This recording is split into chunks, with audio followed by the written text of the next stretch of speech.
Hi, I am C A final student और मेरा attempt मई 2020 का था. I would like to address the issue which is currently trending on the Twitter, which is currently trending on everywhere कि exams होने चाहिए या नहीं होने चाहिए. जिन्हें लगता है कि मई 2020 स्टूडेंट्स को ज़्यादा टाइम मिला पढ़ने के लिए, 5 महीने एक्स्ट्रा मिले उनको पढ़ने के लिए, जिन्हें भी लगता है, तो I would like to correct them कि ऐसा कुछ भी नहीं है, कुछ भी नहीं है. बिकॉज़ अगर हम बात करें तो मई 2020 मेरी खुद की कोचिंग्स कंप्लीट हुई थी फरवरी में, एंड देन आई डिसाइडेड कि मैं ग्रुप 2 दूँगी. और मेरे को मई में देना था और पेंडेमिक हुआ और लॉकडाउन हो गया मार्च में ही. और मैं एडमिट करूँगी कि उस टाइम पे बहुत ही अच्छा टाइम था पढ़ने के लिए, because there was no disturbance at all. किसी टाइप की भी डिस्टर्बेंस नहीं थी. उसके बाद जब मई में अटैम्प्ट देना था तो अप्रैल में डेट्स पुश करी गई, मई डेट्स को पुश करके जून में कर दिया गया और जून डेट्स को पुश करके जुलाई में कर दिया गया. जो अभी वर्डिक्ट्स आ रही है यूपीएससी, जेई और नेट की, कि जहाँ पे सुप्रीम कोर्ट ने ये बोला that life has to go on, वो तभी बोल दिया था जब हमने प्ली फाइल करी थी इन द सुप्रीम कोर्ट. और उस टाइम पे जब वर्डिक्ट चल रहा था, सुप्रीम कोर्ट कह रही थी कि life has to go on, तब हमने ऑलमोस्ट अपनी होप्स छोड़ दी थी और हम we were preparing our selves कि नहीं, हम अच्छे से एग्ज़ाम्स देंगे, जुलाई में तो होने ही होने हैं. 3 जुलाई को वो अटेम्प्ट को कैंसिल कर दिया गया. मुझे ग्रुप 2 देना था मई 2020 में, और अब आज की डेट में मैं नवंबर में 2020 में दोबारा से ग्रुप 2 ही दूंगी. I won't be able to give the group 1 since CA final सबको ही पता है कि कोर्स बहुत ज़्यादा वास्ट होता है. तो जिन्हें लगता है कि 5 महीने एक्स्ट्रा मिले, वो बच्चा अब ग्रुप 2 से शिफ्ट होके या ग्रुप 1 से शिफ्ट होके अब तो बोथ ग्रुप की प्रिपरेशन कर रहा होगा. ऐसा कुछ भी नहीं है. हमें बस 1 महीना एक्स्ट्रा मिला था, that was July. That's it. अगस्त और सितंबर और अक्टूबर सबको पता है कि ये रिविजनरी मंथ्स होते हैं, यहाँ पे सब रिवीजन कर रहे होते हैं. और डायरेक्ट टेक्स्ट जैसा सब्जेक्ट जहाँ पे एक बच्चे को कम से कम 5 मॉड्यूल पढ़ने पड़ते हैं. 5 मॉड्यूल के साथ साथ समरी बुक अलग होती है, क्वेश्चन बैंक अलग होता है, आरटीपी अलग होते हैं, मॉक टेस्ट अलग कवर करने होते हैं. तो उस बीच में अगर आप ये कहो कि उन्हें एक्स्ट्रा टाइम मिला गया था, तो मैं कहूँगी कि नहीं, उन्हें एक्स्ट्रा टाइम नहीं मिला गया था. और जो ये कह रहे हैं कि हमारा टाइम वेस्ट होगा अगर ये अटेम्प्ट नहीं होगा, तो to them I would like to say कि आप अलग नहीं हो जिनका टाइम वेस्ट होगा या हुआ है. बिकॉज़ मुझे खुद को अटेम्प्ट देना था मई 2020 में. अगर मैं शायद मई 2020 में ग्रुप 2 दे देती और नवंबर 2020 में ग्रुप 1 दे देती, तो आज की डेट में आई गेस जनवरी और फरवरी 2021 तक मैं एक चार्टर्ड अकाउंटेंट होती. बट अनफॉर्चुनेटली ऐसा कुछ भी नहीं हुआ, कुछ भी नहीं हुआ. Now coming down to this thing कि ये अटेम्प्ट होना चाहिए या नहीं होना चाहिए, तो मैं कहूँगी बिल्कुल होना चाहिए. क्योंकि ये कोर्स अपने आप में ही इतना फ्रस्ट्रेटिंग है कि पढ़ के हर जितना पढ़ो उतना कम है. और थ्रू आउट द ईयर आपको बुक्स में ही रहना होता है. 1 साल आपकी कोचिंग, 1 साल आपकी self preparation. This itself is a very frustrating course. तो मैं उस चीज़ों को ध्यान में रखते हुए कि हाँ, बार बार वो चीज़ें पढ़ना एक फ्रस्ट्रेशन है. बार बार 143(1), 142(1) असेसमेंट, सर्च, सीजर, वो सब चीज़ों को दोबारा पढ़ना अपने आप में ही एक फ्रस्ट्रेशन का दूसरा लेवल आ जाता है. बीइंग अ फीमेल, मैं ये नहीं कहूँगी कि आपके ऊपर सिर्फ और सिर्फ ये पढ़ाई का प्रेशर होता है. सोसाइटल प्रेशर अलग होता है. लोग आपके आसपास जितने भी नेबर्स होते हैं, रिलेटिव्स होते हैं, वो ये कहते हैं कि इसकी शादी करा दो यार, क्या पढ़ा रहे हो, क्या लिखा रहे हो. सीए जैसा कोर्स जहाँ पे गारंटी नहीं है कि आज ये अटेम्प्ट देगी, ये क्लियर होगी भी या नहीं भी होगी, तो उस चीज़ को ध्यान में रखते हुए हाँ इसकी शादी करा दी जाए, उसकी एज हो रही है। तो उस इन चीज़ों को पॉइंट ऑफ व्यू में रखते हुए, जहाँ पे आपका बच्चा ही एक ब्रेड अर्नर है, इस चीज़ को भी ध्यान में रखते हुए और भी सारी पर्सनल डिफ़िकल्टीज़ को ध्यान में रखते हुए, सबकी अपनी ही एक अलग लेवल की, सबकी अपनी अपनी डिफ़िकल्टीज़ होती हैं, उन सब चीज़ों को ध्यान में रखते हुए मैं ज़रूर कहूँगी कि ये अटेम्प्ट होना चाहिए। जो वीडियोस डाली गई वो बिल्कुल सही है, बिल्कुल होना चाहिए, मैं उस चीज़ को अग्री करती हूँ। अब मैं बात करती हूँ क्यों नहीं होना चाहिए, बिकॉज़ हम इंडिया में रह रहे हैं and India is the second worst affected country. Second worst affected country USA भी की आज की डेट में पीछे है। आप यूएसए का टोटल नंबर देख रहे हो कि वहाँ पे 72 लाख और 73 lakh people are affected from the Covid, and India में इट्स ओनली 63 लाख, 10 लाख अभी भी हम पीछे हैं। तो मैं ये कहूँगी कि नहीं, हम यूएसए से भी आगे हैं, क्योंकि यूएसए में केसेस जो डेली रिपोर्ट हो रहे हैं 40 to 50,000 cases per day, but India जैसी कंट्री में 85,000 to 90,000 cases are being reported daily.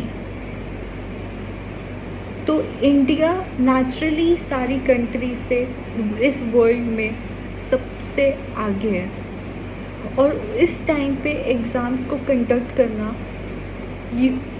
UPSC से कंपेयर करना, जेई से कंपेयर करना, नेट से कंपेयर करना अपने आप में ही गलत होगा, क्योंकि those were the one day exam and these exams are for the 18 days।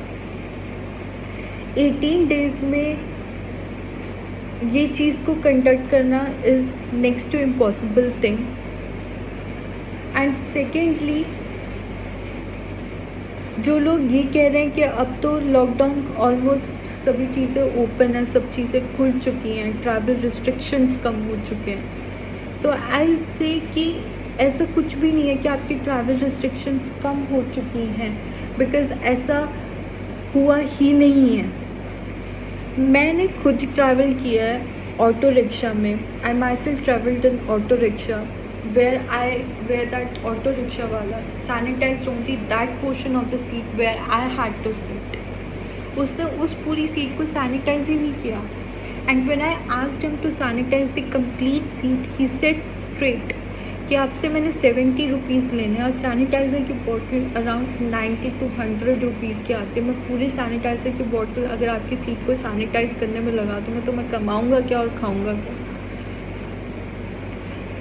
इन सब चीज़ों को ध्यान में रखते हुए आप 18 days एग्ज़ाम्स कंडक्ट कर रहे हो, जहाँ पे एक बच्चे को ट्रैवल करना होगा ऑटो रिक्शा से, ई रिक्शा से, मेट्रो से। वो सेफ मोड्स हैं, बिल्कुल भी सेफ मोड्स नहीं हैं।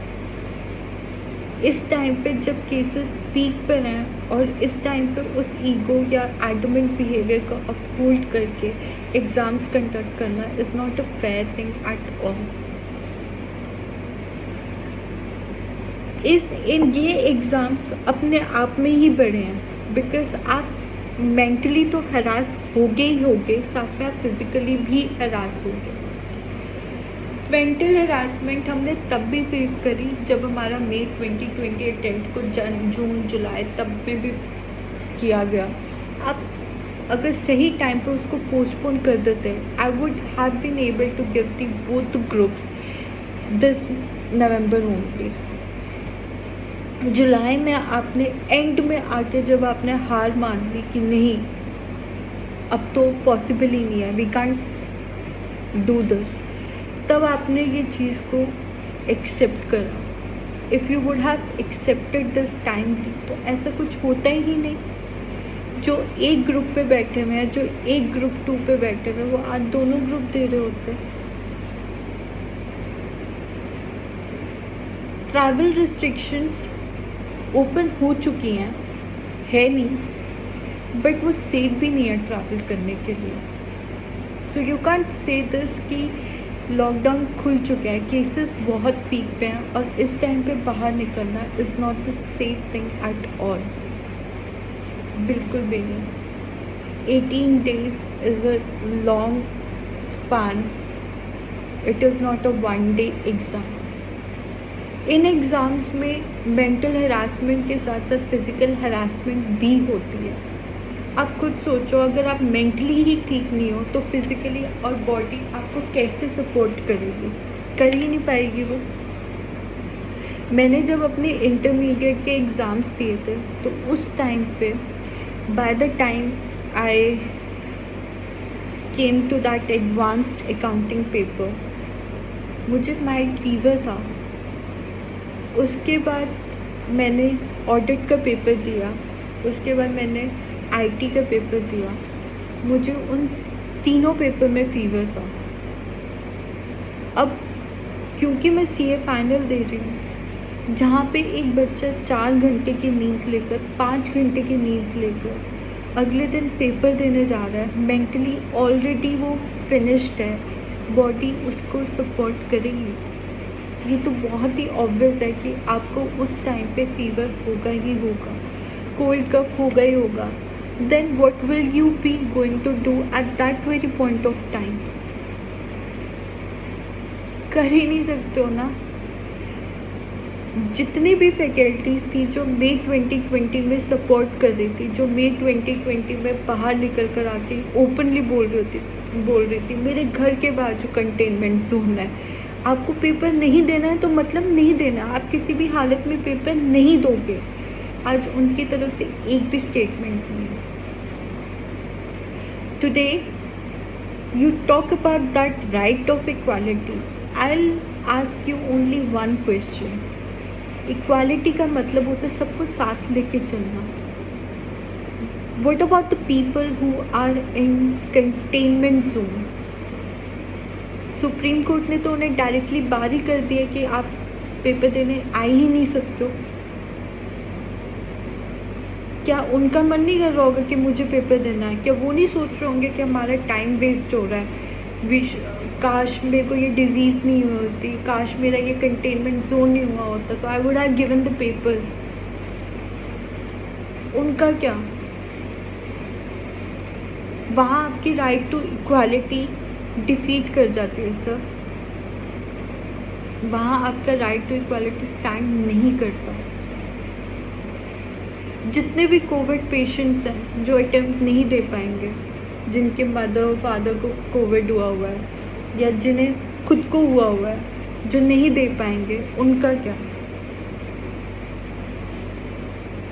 वो राइट टू इक्वालिटी कहाँ वर्क कर रही है? करो ना, उन्हें अलाउ करो एग्ज़ाम्स देने के लिए।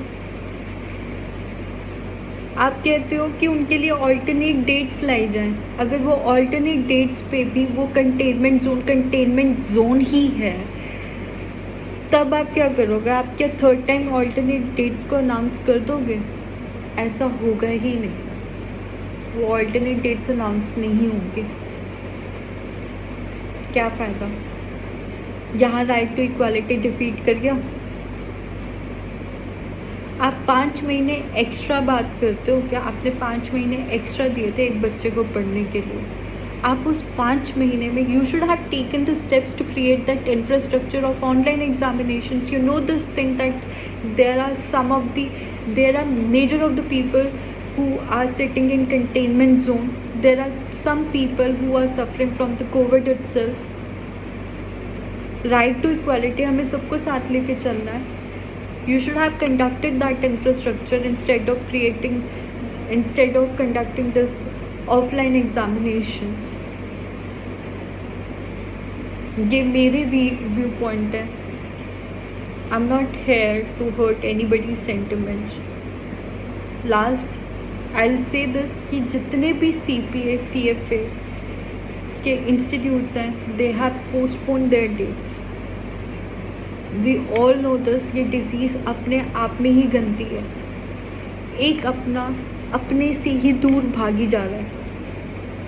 आज हम किसी अपने ही रिलेटिव को हग करके नहीं मिलते, उसे हैंड शेक नहीं करते। क्यों? ये अपने आप में ही गंदी बीमारी है and we need to understand this. आप जितने भी ग्लव्स ले आओ, सैनिटाइजर ले आओ, नहीं चलेगा, क्योंकि India is almost at that community transmission stage. आप कहाँ एक्सपेक्ट कर सकते हो कि ये चीज़ें वर्कआउट करेंगी? बिल्कुल भी वर्कआउट नहीं करेंगी। CPA CFA जैसे इंस्टीट्यूट्स ने अपनी डेट्स पुश कर दी हैं एंड शायद यही एक रीज़न है कि बहुत से लोग उस तरफ अट्रैक्ट हो रहे हैं, ना कि इस CA कोर्स की तरफ, बिकॉज ऑलरेडी परसेंटेज लो है। There is less of the concern that which is being shown towards the students. So it is very much fortunate कि सब उस तरफ ही मूव कर ही जा रहे हैं, and this is why we are lagging behind.